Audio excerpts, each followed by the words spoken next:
growth, retention, creative strategists, they all used to be different. The best brands, in my opinion, are really grasping that one just feeds into another, feeds into another. This month's sponsor is Triple Whale. Supercharge your ad campaigns with their revolutionary analytics platform, because better data means better campaigns. If you're running any type of paid media, then you need to be using Triple Whale.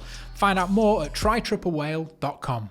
Hello and welcome back to the DTC Deep Dive. Hope you're doing well. Today we're speaking to Brian Singer from Jones Road Beauty. He is the growth marketing manager over there and he's doing some incredible stuff. If you follow the journey, you'll know that they formed in 2020 and they've since grown to be, I'd say, pretty much already a household name of the beauty industry. We talk everything from how to balance the ups and downs of marketing all the way to his opinion on what type of ad creative you should be running and how to diversify that. It's a brilliant episode, so enjoy it. Brian, welcome to the D2C Deep Dive. It's great to have you, and it seems like you're coming from a forest today. So I'm not sure whether you're on a hike and we've caught you mid-hike, but if you are watching this, there's some gorgeous trees behind you. It's morning where you are, of course. You're on the other side of the world, practically. How are things going on your end? Man, there's a lot to complain about in the world, but for me, things are going pretty well, and I'm blessed to say that. You're the growth marketing manager at Jones Road Beauty. So tell us a bit about yourself. Tell us a bit about Jones Road. I'm sure many people kind of know about it. It's kind of come into fruition in the past 12 months, and everyone knows about you guys now. But tell us, from your perspective, tell us about yourself, a bit about your journey, how you got here, and then a bit about where you are now. Absolutely, yeah. So we'll give the brief background, if you will. So born and raised in New Jersey, if you can't tell from my accent, New Jersey, New York, all kind of sounds alike to a lot of people. Went out to the Midwest for college and always really had this interest in digital media, social media, digital strategy. How can brands leverage the digital ecosystem, if you will, to achieve various goals, whether that goal is getting customers, whether that goal is getting eyeballs, whether that goal is getting engagement, using influencers. So I've been on the agency side. I've been on the brand side. I cannot speak highly enough to getting that 360 perspective, if you will, of being on the agency side, working with a wide array of clients who have all different needs, who want reporting differently, who have different expectations and objectives. And then on the brand side, when you can really own it from start to finish, I think it's always nice when you can put your name on something a little bit and be there for the before, the during, and the after. So I've done it primarily in the sports and entertainment space, both on the agency and brand side. That's something that comes a bit natural to me. Growing up in sports, being a fan and enthusiast of sports, and now at Jones Road, not exactly sports and entertainment.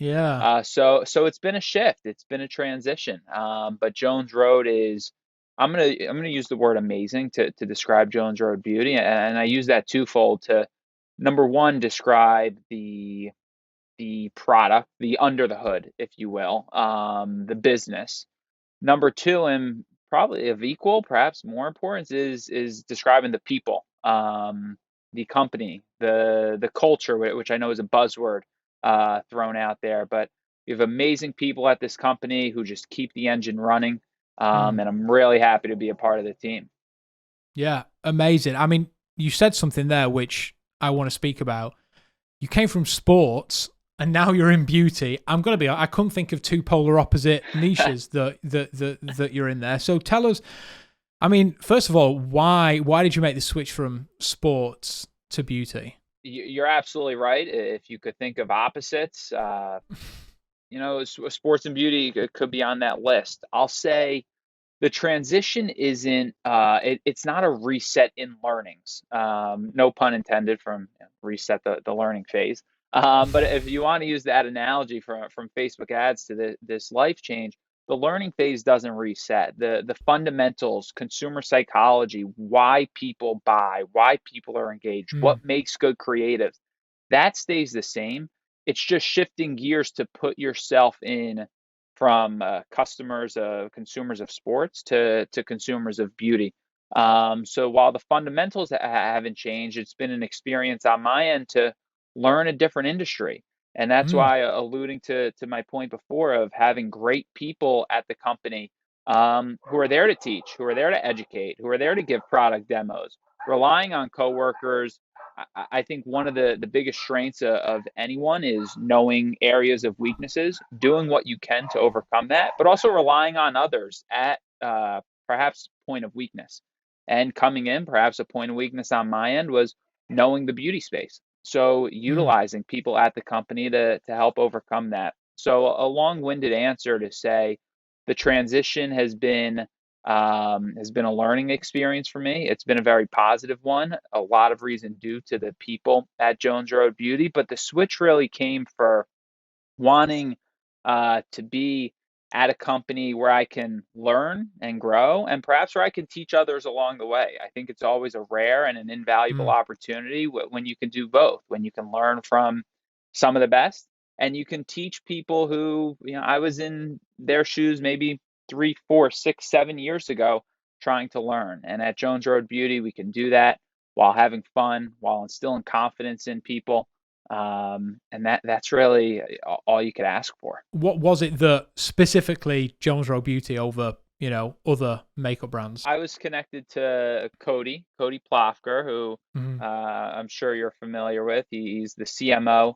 at Jones Road Beauty. I think does an exceptional job of, again, making sure the company runs, at least from the marketing side, effectively and efficiently. Kind of two different things, but balancing those.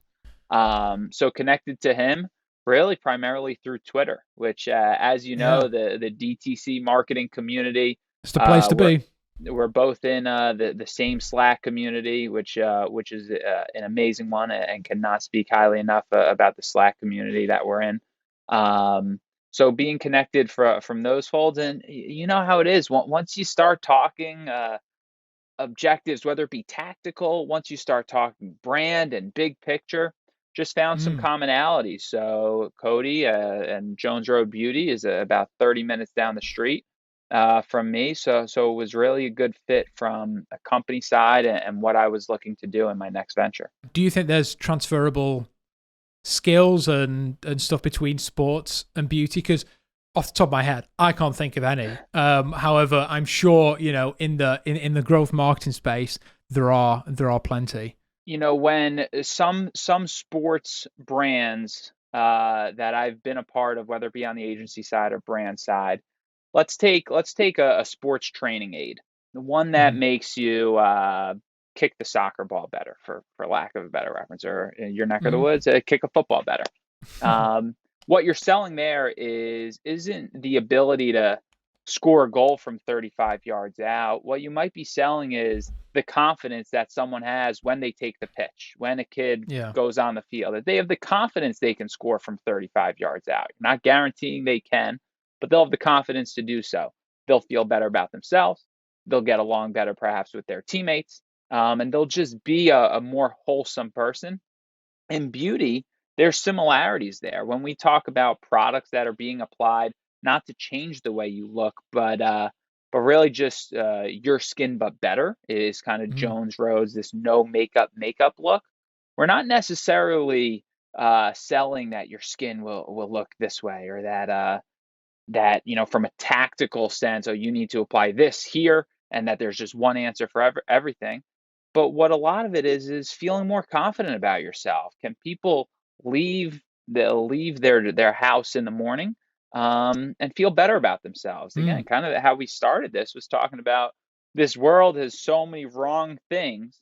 One thing we can control, at least to an extent, is ourselves. So if we can mm. feel more confident about ourselves, whether that's from a sports side, and when next time you take the football field, or from a beauty side, meaning next time you walk out of your house. So while sports, beauty, I mean, I don't even know, but do they share I guess they share one letter, maybe a T in it. They don't have much in common, but the psychology is there is certainly an overlap. Yeah, amazing. I mean, a lot of that I didn't even think about. It goes a lot deeper than kind of surface level stuff. So I feel like feel like Jones Road has kind of come out of nowhere, right? It was founded 2020, but I feel like there's been huge amount of growth this year, especially. Has that been the case? Yeah, I think the growth has been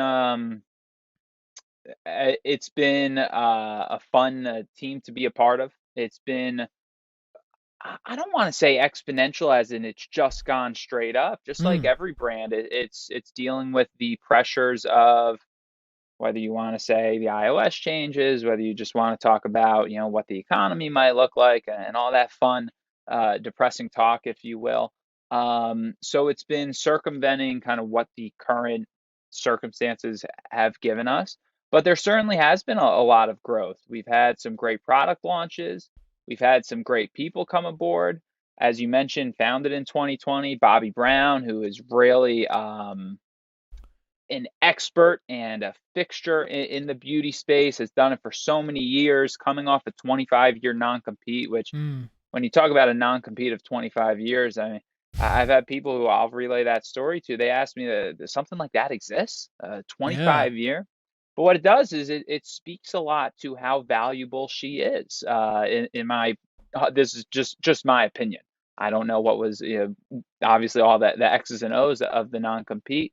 But if someone were to tell me, hey, Brian, you can't do this for 25 years, well, I'd almost feel that it's a compliment. That yeah, I'm a certainly, threat, yeah. if you will. So Bobby, her 25-year non-compete ended, started Jones Road Beauty, this whole direct to consumer online beauty, skincare, makeup, and it's a little different than how some people are accustomed to shopping for their skincare products. But Jones Road Beauty, I think, is from year one to year two, year three, it kept growing, and hopefully we'll continue that trend. Having Bobby Brown at the forefront must have played a huge role in the growth of the company because, like you said, she's a trusted figure, right? People are willing to trust her, even if it's with a different company, that she is going to create quality beauty products. Has that? I mean, I imagine I already know the answer, right? But that must have played a big part in the growth, especially initially. Oh, absolutely. I think anytime you have I'm going to call it celebrity on Mm, board, it helps. I don't think celebrity does it justice, and this is not me just um, brown nosing for Bobby Brown by any means, but someone who's been there, done that to see the things that have worked, the things that haven't worked, has the experience from actually with the product. How she started was very mm, much hands on with the product, but then also from the creative direction, running a company. Um, so it has absolutely helped. We use her, for anyone who's seen Jones Road Creatives, Jones Road's messaging, the website, landing pages. We use her where it's appropriate, because she is that recognizable face.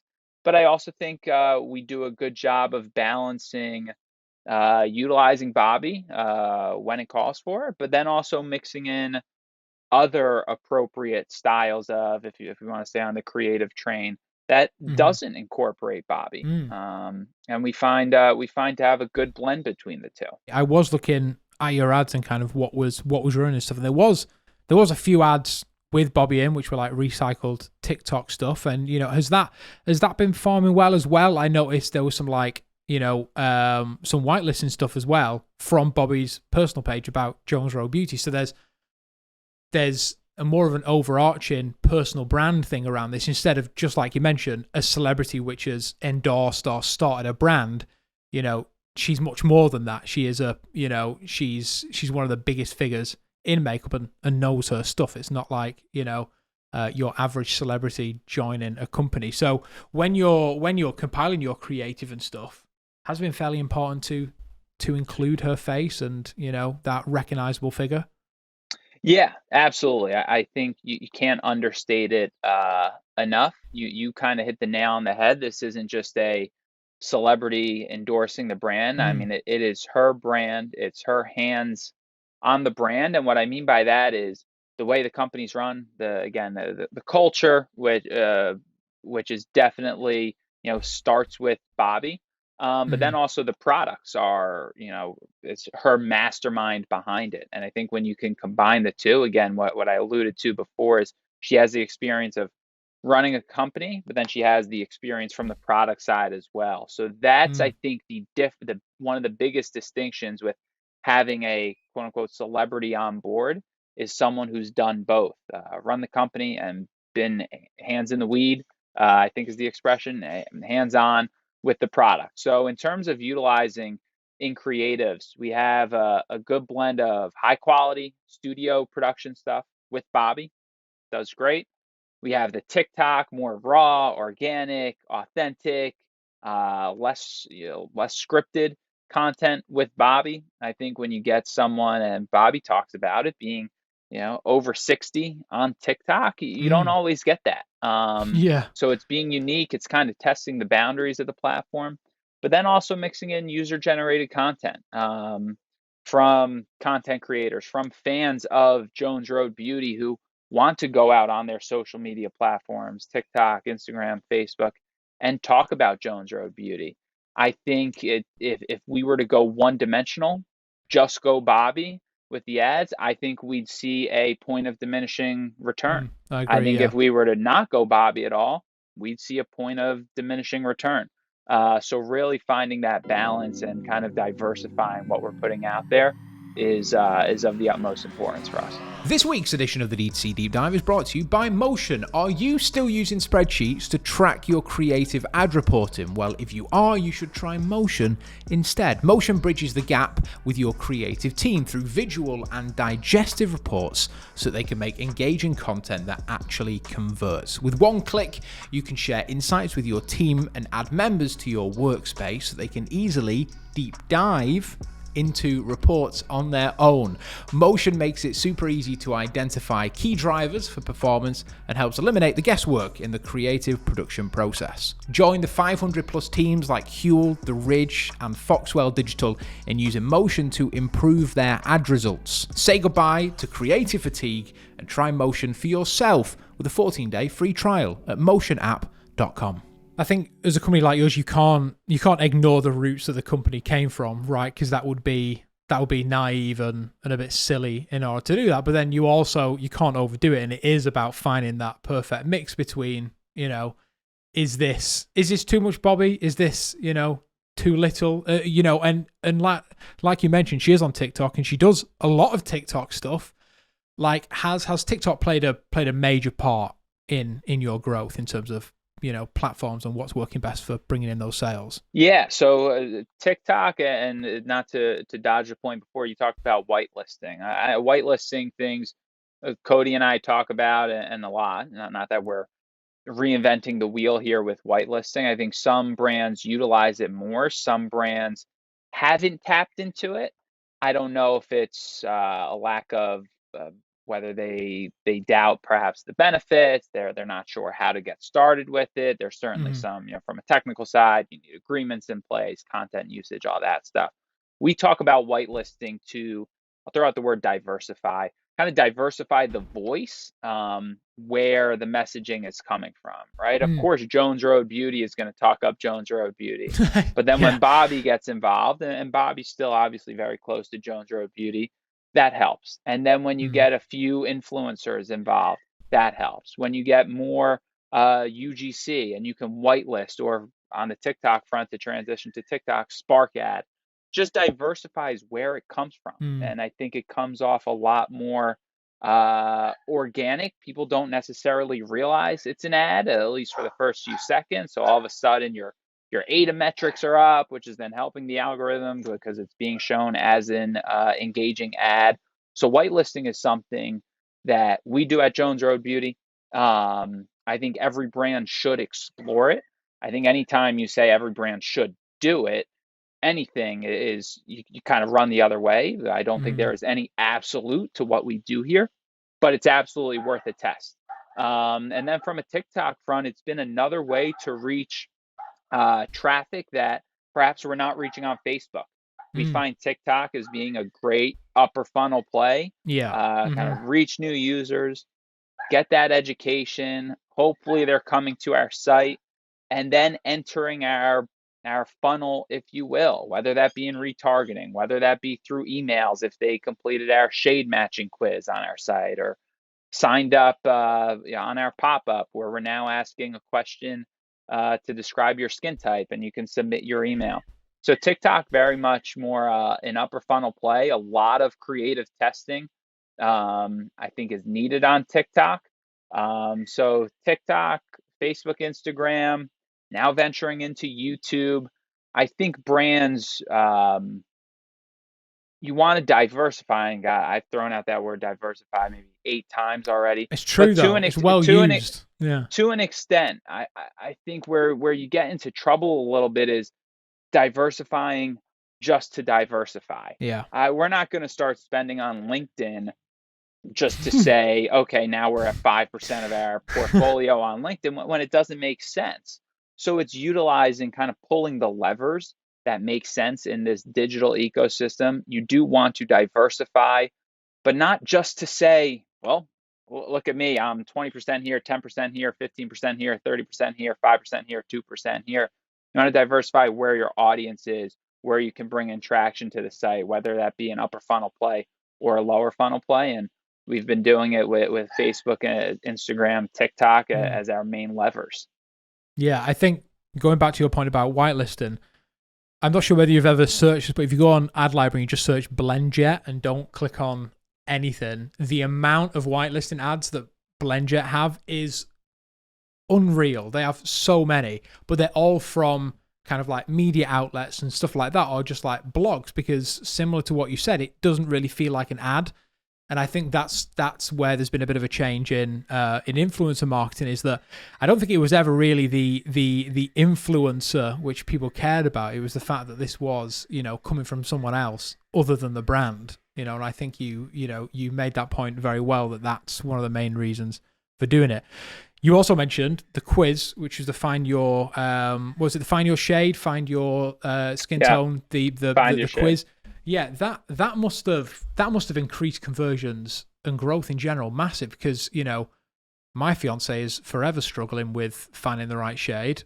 And if you can do it via a quiz on TikTok, it's gamified. It seems like the perfect play. Yeah, so I look at our quiz as the bridge between direct to consumer e-commerce and having your brick and mortar retail store. Our quiz serves a little bit as your experience of going to a brick and mortar retail store, getting a customer service rep to help you out and match based on your skin tone, based on your needs, to products that make sense.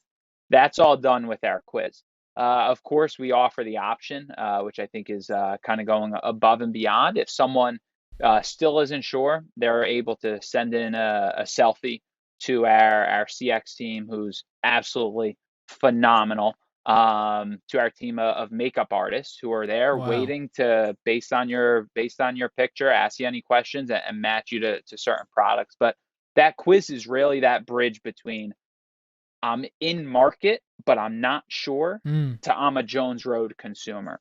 So with the quiz, absolutely, we'll run tests of an experience that doesn't necessarily drive to the quiz, and then a landing page that does drive to the quiz. So you'd think, well, hey, there's all of a sudden you're going landing page, quiz to buy, or landing page to buy.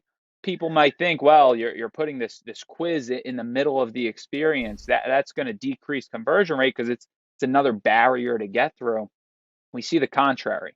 People are confident in their choice after they go through our quiz. So there's quiz testing that takes place.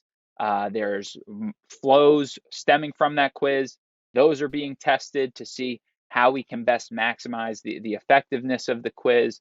There's kind of different messaging that goes on that gets people into the quiz funnel that takes place. But I can't speak highly enough about from the team that tests different quiz flows, tests different messaging, utilizing different imagery. We now have a good balance of quizzes for some of our core products rather than just having one quiz. But we also don't overload and say, you need to take this quiz, and then if you got this answer, you need to take this quiz. But if you got answer B, you need to take.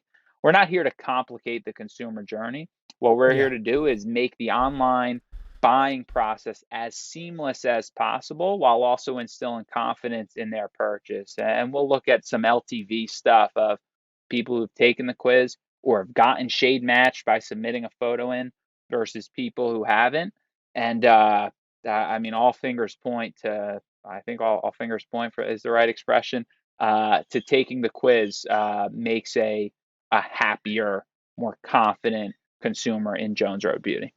Go back to your ad creative. You did kind of breeze over a little bit, but there is a big diversity in the style of content, and that's one thing that I always say is that you need to be diverse in the content that you have. Some companies are full on UGC and they don't do anything else, and I personally feel like that's a bit of a mistake. Like, you have a mixture of TikTok reusing UGC stuff, and then you also have some high quality studio stuff.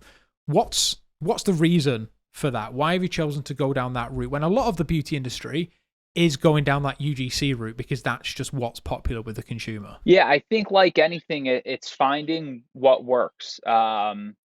And we will, I'll say, I hate to say never or always, but I'm confident when I say this, we'll never go to one style of creative. And I Mm, would say that any brand really shouldn't just go to one style. So what I mean by that, if we see UGC is working, UGC is killing it, we'll scale up there, and maybe that goes from 50% of our creatives to 75%. But the question I'd ask myself if I look in our reporting platforms and I see, okay, UGC is really resonating, yeah, I'll ask, okay, how can we scale that up? How can we get more content? How can we test those hooks and the messaging via UGC style creatives?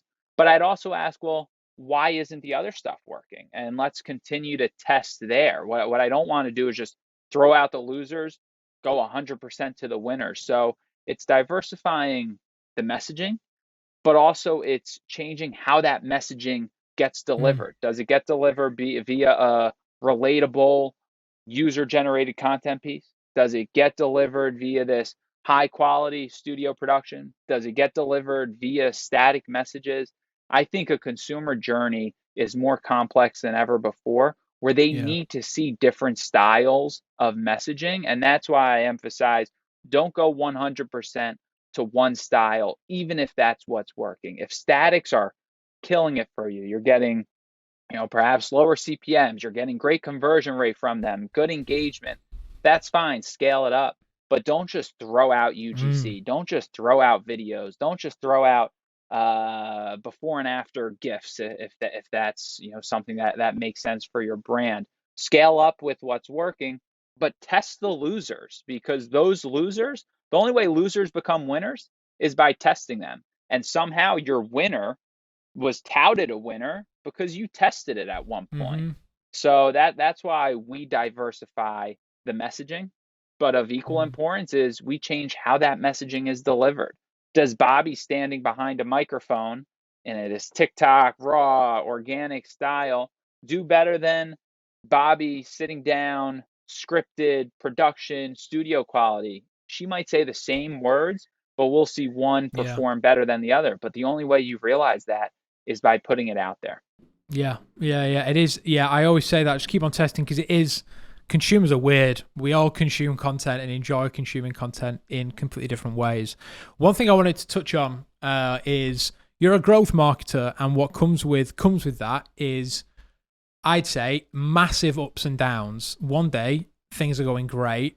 It's happy days, and the next, you just want to switch everything off and start again, right? Like, how have you, over your years of experience in sports marketing and beauty marketing, how have you dealt with them from a professional perspective, but then also from like a personal perspective? Because it is very difficult to not take your work home and to be like, yeah, all right, that's that. Switch off the computer, sorted.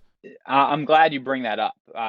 Genuinely glad you do. I don't think it gets talked about enough Mm, because I think probably wise because it's tough for people to talk about. It yeah. was tough for me to talk about. I admittedly have had to work on that. This whole "you are not your work." People joke, "You are not your ROAS." Um, but almost the expression for every joke, there's some truth to it. Yeah. People, growth marketers. Um, whether it's growth marketing, whether it's CX, whether it's creative. You are not your ROAS. You are not your work. You are not what your dashboard shows you. I've had to work on it, whether it's designating time of no computer, no electronics, whether it's talking to others, both. I think it's of equal importance. Talk to others in the space, but then also separate. Don't just surround yourself, in my instance, with marketers, because then your work is what you're talking about after work. It's who you're Mm, surrounded with at all the time. It's going to engulf you, and your work is going to seem more like a chore. So mm, again, we throw out the word diversify. Let's just do it one more time. Diversify the people you talk to. Diversify your interests a little bit. Listen, I consume marketing. I'm confident to say just as much as anyone else, whether it's through reading articles, whether it's through Slack, whether it's through conversations. I mean, I can't even watch a game without thinking about, well, what's going on behind the scenes of the marketing? What signs are out there? What yeah. commercials are taking place? Who's retargeting me because I'm watching a game? So now Mm, I'm in this baseball thing. It consumes my mind, and but that's a yeah. double-edged sword. That could be really troublesome. So I encourage people to take time for yourself. Uh, Bad days, good days. To sum it all up, it's keep your valleys a little higher, but then also keep your peaks a little lower. And that, I think, is the hard one to do, because Mm, good days, good months, everyone wants to celebrate, and you should, but just be careful to do it in a manner that isn't going to bite you in the rear end for when that inevitably bad day happens or bad mm. week happens. So keep the valleys a little higher, keep the peaks a little lower, talk to people both in the community, out of the community, and take time for yourself. That is more important than any cost cap versus big cap versus Yeah. lowest cost versus creatives. That is absolutely number one priority. Yeah, 100%. Like, I struggle with, mental health problems, as I'm sure many of us do at this point. And I think work is probably a contributing factor in most people's mental health issues. And I think it's so important, like you said, to try and do things away from work. Like, I used to play golf a lot, and I recently started playing again. And it's shocking that just going doing something away from what you normally do, like how much that improves your work in general. Like, you feel refreshed when you come back. You're ready to get the ball rolling again. Yeah, yeah, and talking to others absolutely helps. Again, inside the community, outside of the community, I Mm, guarantee your pain points have been someone yeah. else's pain points. So yeah, can't encourage that enough. Yeah, and we'll kind of wrap up now. Like, what do you think's next? What's the next big thing in terms of growth marketing? Because all we ever hear is TikTok. It's all we ever hear when it comes to marketing. Do you think that is still the future, or is that the current? Do you think that there's something else brewing? Yeah, I think saying TikTok is the future. If brands are saying that, I'd question them a little bit, Mm, because I think it is the present to at least explore. Not yeah. every brand will kill it on TikTok. Not every brand should kill it on TikTok, but it's absolutely just as prevalent in this digital ecosystem as any other platform out there, whether it be Facebook, Instagram, whether it be Yeah, LinkedIn, certainly. YouTube, Google search. I think where this whole growth marketing field is going, if it already hasn't gone, some brands, and I think this is a point of differentiation with some brands, marketing departments who realize it and instill it versus others who don't, is it really used to be this isolated, under this growth marketing division. You can have your Facebook person, you can have your Google Ads person, you can have your TikTok person, you can have your YouTube person, your Snapchat person. Um, those lanes, in my opinion, don't exist anymore. Um, Consumer journeys have become as complex as possible. It's almost like, if you want to say, well, marketers lost their one source of truth with attribution changes. Don't know what's real and what's fake. I think Mhm. consumers don't know what's real and what's fake at times either. So they're not just going off one ad, clicking, purchasing, Yeah. and they're done. They're going from Mhm. Facebook, signing up for an email list, waiting to be retargeted with something. And that's why attribution is, we could spend a whole nother podcast on that. Yeah. But because they've become so complex in their journeys, having those individualistic lanes of I'm the Facebook person, I'm the TikTok person, I'm the YouTube person, that doesn't work in my opinion. Yet some companies still have divisions like that, but they all work together. Of course, you can't overload yourself, but I think any growth marketer really needs to become more holistic and less about X's and O's, cost cap, big cap, lowest cost, more holistic in their approach. Well, how is what I'm doing feeding into what retention is doing? So instead of Mhm. having all these little lanes, it's having a more holistic approach. And eventually we're going to see where I think this is going is growth, retention, creative strategists. They all used to be different, but the best brands, in my opinion, are really grasping that one just feeds into another, and it's kind of this flywheel, if you will, and Mm. having that synergy, realizing that I can't do my job without retention. Retention can't do their job without growth. So let's work together. Mm. It's one of those things, might sound easier said than done, but some brands still keep it very siloed from one another. And fortunate we at Jones Road, we don't. And this isn't, well, Brian, you're on growth. You need to get as many customers as you can. Mm. Eli, you're on retention. You need to get keep as many customers as you can. Of course, those are the goals. But if we just stay to our individual missions, there's going to be kind of this wall or this ceiling of success we can hit. Yeah.